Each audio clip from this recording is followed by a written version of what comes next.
Okay, welcome back. So if you're watching this video, you were supposed to have looked through this example. Students were given a hard copy of this in class.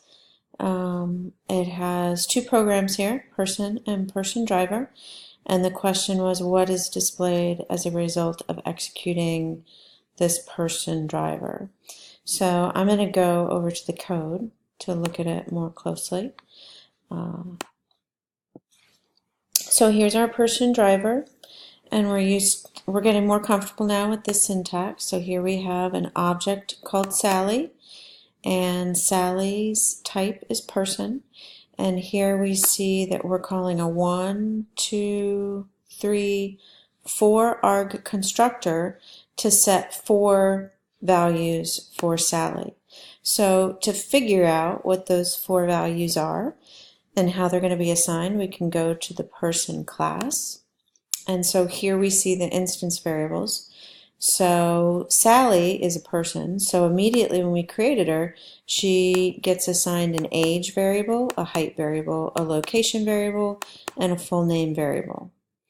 And so looking back here at this 5-2 Smurf Village and Sally, that would come in here in the 4arg constructor, we can see that age would have been the 5, so Sally's 5 years old.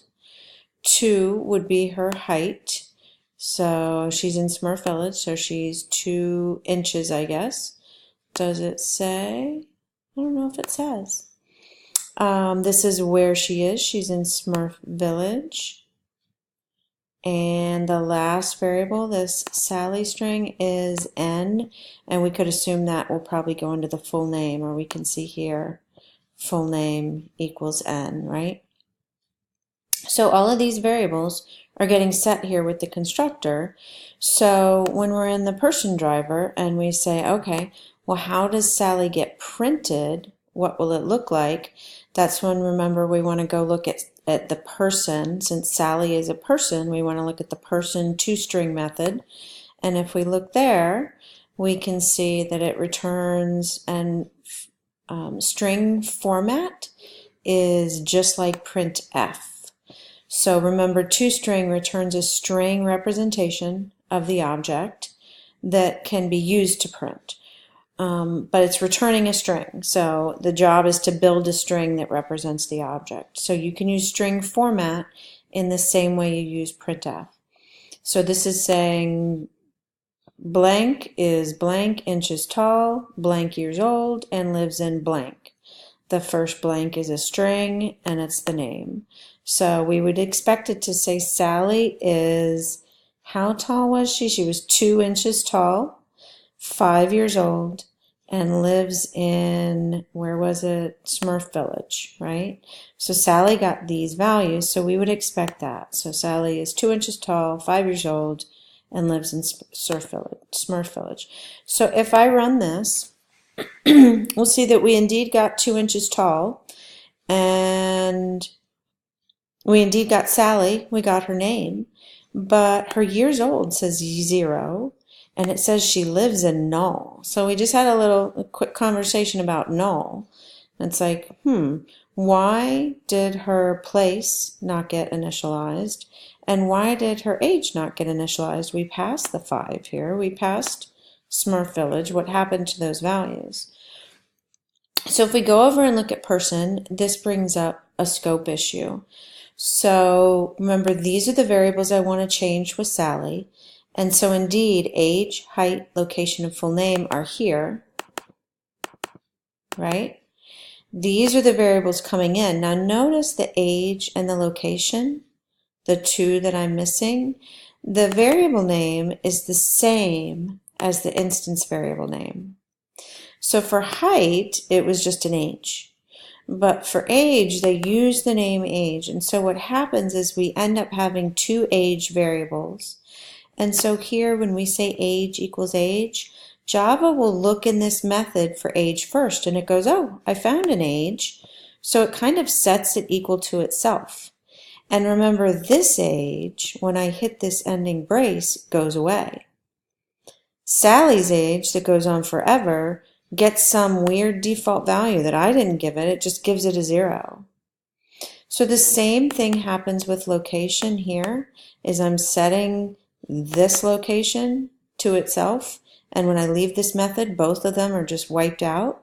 And so Sally's location never got changed. So that's why it says she lives in null. So it didn't even give this a value. So we talked about what null means.